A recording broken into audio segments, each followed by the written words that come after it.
Guys, welcome back to my YouTube channel. आज हम पढ़ने वाले हैं अबाउट द यूएस कांग्रेस। हम यूएस की लेजिस्लेचर को देखने वाले हैं। उसमें हम हाउस ऑफ रिप्रेजेंटेटिव को बेसिकली कवर करने वाले हैं। हमने हाउस ऑफ रिप्रेजेंटेटिव के बारे में प्रीवियस वीडियो में भी बहुत कुछ देख लिया था और आज हम वही फर्दर कंटिन्यू करने वाले हैं। इन केस अगर आपने पार्ट 1 नहीं देखा है यूएस कांग्रेस का या फिर लेजिस्लेचर ऑफ यूएसए का, then go and watch it right away. Okay, उसकी लिंक मैंने डिस्क्रिप्शन बॉक्स में दे रखी है, so you can go and check it out. So without wasting any more time, let's get into that. Before proceeding further, I would like to tell you guys कि in case अगर किसी को online classes लेनी हो, वो चाहे comparative politics in government की हो, चाहे इंटरनेशनल रिलेशंस की हो, चाहे पॉलिटिकल थॉट की हो, चाहे 6 to 10 के सभी सब्जेक्ट्स की हो, या फिर चाहे 11th और 12th के आर्ट सब्जेक्ट की हो, then you can contact me on my Instagram handle. मैंने मेरी इंस्टा आईडी जो है डिस्क्रिप्शन बॉक्स में दे रखी है, सो आप वहाँ पे जाके मुझे डीएम कर सकते हो इनकेस अगर आपको इनमें से किसी की भी ऑनलाइन क्लासेस लेनी हो तो। जैसा कि मैंने बोला था दैट आज हम बेसिकली क्या कवर करने वाले हैं, हाउस ऑफ रिप्रेजेंटेटिव के बारे में कवर करने वाले हैं।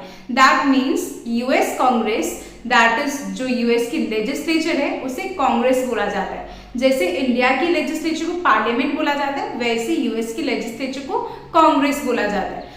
अब उस यूएस कांग्रेस के 2 हाउसेज है, first is house of representatives and the second one is senate. ठीक है, तो अब हम यहाँ पर बेसिकली हाउस ऑफ रिप्रेजेंटेटिव्स को कवर करने वाले हैं। आधा हमने हाउस ऑफ रिप्रेजेंटेटिव्स के बारे में फर्स्ट पार्ट में कवर कर लिया था एंड बचा हुआ आज हम यहाँ पर कवर करने वाले हैं। सबसे पहले हम यहाँ पर आज देखने वाले हैं कि क्या क्वालिफिकेशन होती है एक हाउस ऑफ रिप्रेजेंटेटिव के मेंबर की। मतलब अगर आपको एचओआर का मेंबर बनना है तो उसकी क्वालिफिकेशंस क्या क्या है, तो वो चीज आज हम देखने वाले हैं। सबसे फर्स्ट क्वालिफिकेशन आती है 25 years of age. If anyone wants to become a member of the HOR, तो उसके लिए सबसे फर्स्ट क्वालिफिकेशन क्या आती है? तो उसके लिए सबसे फर्स्ट क्वालिफिकेशन क्या आती है? That he should be at least 25 years old. कि उसकी एज कितनी होनी चाहिए? 25 years की होनी चाहिए। सेकेंड क्वालिफिकेशन आती है दैट ही और she should be the citizen of USA for at least 7 years. आप यूएस के सिटीजन होने चाहिए एटलीस्ट 7 सालों तक, then you can be the member of the HOR. Okay, third आता है कि अगर आपको एचओआर का मेंबर बनना है तो आपको कोई भी ऑफिस ऑफ प्रॉफिट होल्ड नहीं करना है। Now what is this office of profit? तो ऑफिस ऑफ प्रॉफिट मतलब आपका कोई भी बिजनेस या कोई भी जॉब या कुछ नहीं होनी चाहिए। अगर आप एचओआर के मेंबर बन रहे हो तो आपको कहीं से भी, जहां से भी प्रॉफिट मिल रहा है, जहां से भी अर्निंग मिल रही है, आपको वो चीज छोड़नी पड़ेगी। तो आपको वो चीज होल्ड नहीं करनी है, तो that is office of profit. Okay, तो अगर आपको मेंबर बनना है एचओआर का तो you should not hold any office of profit. Okay, now fourth qualification आती है must be a resident of the state as well as the congressional district. मतलब आपको स्टेट का तो रेजिडेंट होना ही चाहिए, उसके अलावा यहाँ पर आपको कांग्रेशनल डिस्ट्रिक्ट का भी रेजिडेंट होना जरूरी है। कांग्रेशनल डिस्ट्रिक्ट क्या होती है?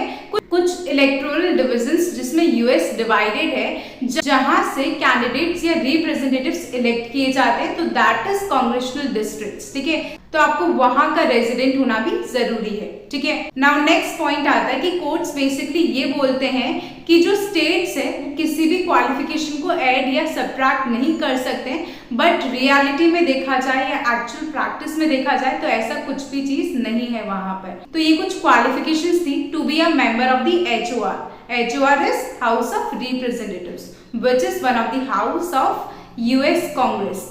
Now you have to tell me that HOR is which house? Is it lower house or is it upper house? That you have to tell me in the comment section. तो जल्दी से जाइए और comment करके बताइए मुझे that HOR जो है वो लोअर हाउस है या अपर हाउस है यूएस कांग्रेस का। ओके, ये तो हमने बात करी about the qualifications to be a member of the HOR. अब हम देखते हैं कि अगर कोई एचओआर का मेंबर है तो उसके पास क्या प्रिविलेजेस है, क्या इम्यूनिटीज है, that is what we are going to see. Okay, मतलब बेसिकली पावर्स क्या है, क्या प्रिविलेजेस है, क्या उनको इम्यूनिटी मिलती है, क्या पावर्स उनके पास, तो that is what we are going to see. तो सबसे फर्स्ट प्रिविलेज आती है दैट एचओआर के मेंबर्स को अरेस्ट नहीं किया जा सकता जब वो कांग्रेस का सेशन अटेंड कर रहे हो, तो उसके अलावा उन्हें फोर्स नहीं किया जा सकता कि वो एज अ जूरी सर्व करे। ठीक है, तो जूरी कौन होते हैं? कुछ ग्रुप ऑफ मेंबर्स या कुछ ग्रुप ऑफ जजेस अपन कह सकते हैं, जो कि मिलके किसी भी लीगल मैटर पे डिसीजन लेते हैं, तो दैट इज जूरी। ठीक है, तो यहाँ पे फर्स्ट प्रिविलेज या इम्यूनिटी क्या है एचओआर के मेंबर्स की, कि एचओआर के मेंबर्स को आप अरेस्ट नहीं कर सकते हो जब कांग्रेस सेशन में है तब, और आप ना ही उनको कंपेल कर सकते हो, ना ही उनको फोर्स कर सकते हो कि वो एज अ जूरी सर्व करें। ठीक है, ये थी हमारी first immunity of the member of the HOR. Second immunity आती है या सेकेंड प्रिविलेज आती है कि एचओआर के मेंबर के पास फ्रीडम ऑफ स्पीच होता है, बोलने की फ्रीडम होती है, बोलने की आजादी होती है। ठीक है, तो ये चीज हमने यहाँ पर बोला। ठीक है, नाउ थर्ड पॉइंट आता है हमारा कि जो एचओआर के मेंबर्स होते हैं उन्हें एक हैंडसम रेम्यूनरेशन भी दी जाती है, दैट मीन्स एक अच्छी खासी सैलरी भी दी जाती है। ठीक है, और जो कि क्या होती है, वेरिएबल होती है, मतलब चेंज होती रहती है टाइम टू टाइम, तो वो चीज हमने यहाँ पर देखी। तो ये कुछ प्रिविलेजेस और इम्यूनिटीज थी जो कि एचओआर के मेंबर्स एंजॉय करते हैं। So that is what we have discussed. तो अभी तक हमने क्वालिफिकेशंस देख ली, प्रिविलेजेस एंड इम्यूनिटीज देख ली। अब बात आती है टर्म्स एंड सेशन की, कि क्या टर्म रहता है, क्या सेशन रहते हैं, कैसे सेशंस रहते हैं एचओआर के, that is house of representative के, तो वो चीज अब हम डिस्कस करेंगे। सो सबसे फर्स्ट पॉइंट आता है दैट इनका जो एचओआर के मेंबर्स का जो टर्म होता है वो फिक्स्ड होता है 2 इयर्स के लिए। ठीक है, और इस टर्म को जो है प्रोलॉन्ग नहीं किया जा सकता किसी भी सर्कमस्टेंस में, ना ही टर्म के खत्म होने से पहले एचओआर को डिसॉल्व किया जा सकता है। ठीक है, दैट मीन्स यहाँ पर हमने ये बोला कि यहाँ पे इनका जो टर्म होता है वो 2 इयर्स के लिए फिक्स होता है। आप इसको प्रोलॉन्ग भी नहीं कर सकते हो, मतलब आप इस टर्म को एक्सटेंड भी नहीं कर सकते हो 3 या 4 साल के लिए, वो भी नहीं कर सकते हो, या फिर 2 साल के कंप्लीट होने से पहले आप इस हाउस को डिसॉल्व भी नहीं कर सकते हो। सो ये हमारा फर्स्ट पॉइंट था रिगार्डिंग द टर्म, कि इनका टर्म कितना है, 2 इयर्स का है। ठीक है, और आप इन 2 इयर्स के टर्म को प्रोलॉन्ग कर सकते हो तो नहीं कर सकते हो। उसके बाद हमने बोला कि अगर हाउस का ये जो टर्म है इसके एंड होने से पहले आप हाउस को डिसॉल्व कर सकते हो तो वो भी नहीं कर सकते हो। ठीक है, तो यहाँ पर हमने टर्म की बात करी। नाउ अब हम सेशंस की बात करें। Now the second point is कि जो हाउस ऑफ रिप्रेजेंटेटिव है उसे साल में एक बार तो मिलना ही होता है। उसके बाद उसके जो रेगुलर सेशंस है वो स्टार्ट होते हैं 3 जनवरी से। हर साल 3 जनवरी से उसके रेगुलर सेशंस स्टार्ट होते हैं एंड वो तब तक सेशन में रहते हैं जब उस हाउस ऑफ रिप्रेजेंटेटिव के मेंबर्स वोट टू एडजर्न ना कर दे, तब वो हाउस सेशन में रहता है। ठीक है, तो ये चीज हमने यहाँ पर देखी। अब हम अगर यहाँ पर पहले की बात करें तो पहले जो हाउस ऑफ रिप्रेजेंटेटिव का सेशन हुआ करता था वो 4 मार्च से स्टार्ट होता था इंस्टेड ऑफ 3 जनवरी। ठीक है, एंड वो न्यू एचओआर के इलेक्ट होने के बाद 4 महीने तक पावर में रहता था। और ये जो अमेंडमेंट है ये क्यों इंट्रोड्यूस कराया गया था, ताकि लैम डक सेशंस को प्रिवेंट किया जा सके। तो लैम डक सेशंस क्या होते हैं, तो लैम डक सेशंस मतलब होता है जब न्यू एचओआर ऑलरेडी इलेक्ट हो चुका होता है बट उसके सेशन के स्टार्टिंग होने से पहले का जो टाइम पीरियड होता है उसे हम कहते हैं लैम डक सेशन। ठीक है, तो ये जो अमेंडमेंट है इसे इंट्रोड्यूस करा गया ताकि लैम डक सेशंस को प्रिवेंट किया जा सके। सो ये चीज हमने यहाँ पर बोली। आई होप आपको यहाँ तक क्लियर हुआ हो। फिर भी इनकेस अगर आपके कोई भी डाउट रहते हैं किसी भी पॉइंट में, किसी भी टॉपिक में, then you can always ask me in the comment section and I will try to reply all your comments. Now the next topic is the district system and gerrymandering. ठीक है, अब ये जो gerrymandering term है it is very important. ये mostly 2 mark के questions में तो कंफर्म आता ही आता है। ठीक है, तो इसको प्लीज इसकी डेफिनेशन तो एटलीस्ट अच्छे से लर्न कर लेना एंड इसका कॉन्सेप्ट क्या है वो तो अच्छे से लर्न कर लेना। उसके अलावा ये एज अ टॉपिक या इस पे कोई लॉन्ग आंसर क्वेश्चंस ये इतने नहीं आते। हाँ, अगर आपसे एचओआर के बारे में पूछ लिया तो उसके अंदर ये टॉपिक अपन इंक्लूड कर सकते हैं, बट लेकिन एज सच इसके ऊपर कोई अलग से क्वेश्चन नहीं आता। ठीक है, केवल 2 मार्कर में जरूर आता है that what is gerrymandering, so it is very important. Okay, so हम पहले डिस्ट्रिक्ट सिस्टम की बात कर लेते हैं, देन हम बात करेंगे गेरीमैंडरिंग की। तो हालांकि ये जो यूएस का सिस्टम है ये क्या फॉलो करता है, 1 representative from each congressional district. अभी मैंने आपको बताया था कि कांग्रेशनल डिस्ट्रिक्ट क्या होती है, जो इलेक्टोरल डिविजन्स है जिसमें यूएस डिवाइडेड है, दैट इज कांग्रेशनल डिस्ट्रिक्ट। ठीक है, अब यूएस के अंदर हर एक कांग्रेशनल डिस्ट्रिक्ट से एक एक रिप्रेजेंटेटिव आता है। ठीक है, अब वहां पे इतनी पॉपुलेशन इंक्रीज होने के बावजूद भी नई कांग्रेशनल डिस्ट्रिक्ट्स या नई डिस्ट्रिक्ट्स को जो है क्रिएट नहीं करा गया है। तो इसलिए जो एडिशनल मेंबर्स है वो कहाँ से चूज किए जाते हैं, वो स्टेट वाइज बेसिस पे चूज किए जाते हैं और उनको हम क्या बोलते हैं, रिप्रेजेंटेटिव्स एट लार्ज, क्योंकि उन्हें स्टेट वाइज बेसिस से जो है चूज किया जा रहा है एडिशनल मेंबर्स को, तो हम उन्हें क्या बोलते हैं, रिप्रेजेंटेटिव्स एट लार्ज। ओके, तो ये तो था डिस्ट्रिक्ट सिस्टम के बारे में कि वहाँ पर हर एक कांग्रेशनल डिस्ट्रिक्ट से जो है एक एक रिप्रेजेंटेटिव आते हैं एंड इतनी पॉपुलेशन में इंक्रीज होने के बावजूद भी वहाँ पर नई कांग्रेशनल डिस्ट्रिक्ट्स क्रिएट नहीं करी गई है।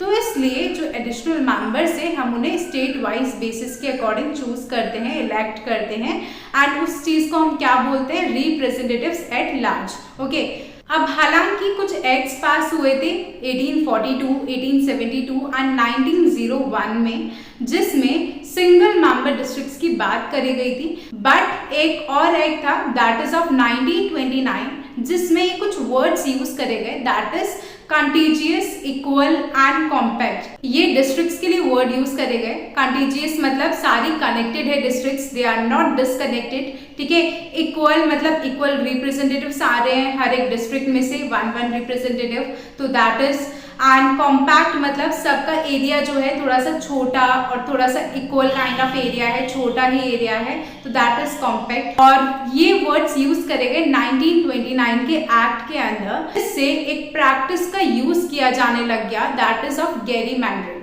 जिसके अंदर जो भी पार्टी पावर में है वो अपनी पावर का मिसयूज करती है, किस लिए, ताकि वो मैक्सिमम कैंडिडेट्स को जो है इलेक्ट कर सके from its area of influence. ठीक है, एंड फिर से वो डिस्ट्रिक्ट्स को रिकंस्ट्रक्ट कर सके अकॉर्डिंगली। तो बेसिकली गेरीमैंडरिंग का मतलब ये हुआ कि जो कांग्रेशनल डिस्ट्रिक्ट्स है उसकी बाउंड्रीज को जो है कहीं ना कहीं रिकंस्ट्रक्ट करना, उसमें चेंजेस लेके आना, सो दैट वो मैक्सिमम कैंडिडेट्स को इलेक्ट कर पाए फ्रॉम दैट कांग्रेशनल डिस्ट्रिक्ट। तो दैट इज गेरीमैंडरिंग। आई होप आपको यहाँ तक क्लियर हुआ। फिर भी इन केस अगर आपको कहीं भी कुछ भी नहीं समझ में आता है या कहीं भी कुछ भी डाउट, डिफिकल्टी लगती है, then you can always ask me in the comment section and I try to reply all your comments. And हम नेक्स्ट पार्ट में बेसिकली डिस्कस करेंगे सीनेट के बारे में, so stay tune for that part. And in case अगर आपको ये थोड़ी सी भी वीडियो हेल्पफुल लगी हो या यूजफुल लगी हो, then don't forget to share it with all your friends, but only if you find it helpful. अगर आपको हेल्पफुल लगी है तो ही अपने फ्रेंड्स के साथ शेयर करनी है। ओके, एंड इन केस अगर आपको हेल्पफुल लगी है, शेयर कर ही रहे हो अपने फ्रेंड्स के साथ, तो मतलब कहीं ना कहीं तो हेल्प करी होगी वीडियो ने। सो उसके लिए please don't forget to hit that thumbs up button. And please, मैंने देखा है बहुत सारे जने वीडियोस देखते भी है, शेयर भी करते हैं, मे बी लाइक भी करते हैं, but they are not subscribing to my YouTube channel. So please in case अगर आपको ये वीडियोस थोड़ी बहुत भी हेल्पफुल लग रही, थोड़ी बहुत भी यूजफुल लग रही है, तो आप मेरे यूट्यूब चैनल को सब्सक्राइब कीजिए। आई अश्योर यू, मैं आपके लिए, आप जिस टॉपिक पे बोलोगे मैं कोशिश करूंगी उस टॉपिक पे वीडियो बनाने की। So please subscribe to my YouTube channel as well, and don't forget to hit that bell icon to get notified about the new videos. And also मुझे प्लीज़ आपके वैल्यूएबल फीडबैक्स देते रहिए, कहाँ पे मैं लैग कर रही हूँ, कहाँ मुझे इम्प्रूव करना चाहिए, या क्या चीज़ मुझे कंटिन्यू करनी चाहिए, या किन और टॉपिक्स पे मेरे को वीडियो लेके आनी चाहिए, या मेरा क्या चीज़ सही जा रही है, क्या चीज़ गलत जा रही है। सो ये सब चीज़ें प्लीज़ मुझे आपके फीडबैक से ही पता चलती है। ठीक है, तो please do let me know all your feedbacks, whether it's positive, whether it's negative, whether they are constructive, please let me know all your feedbacks. So yeah, bye bye, take care.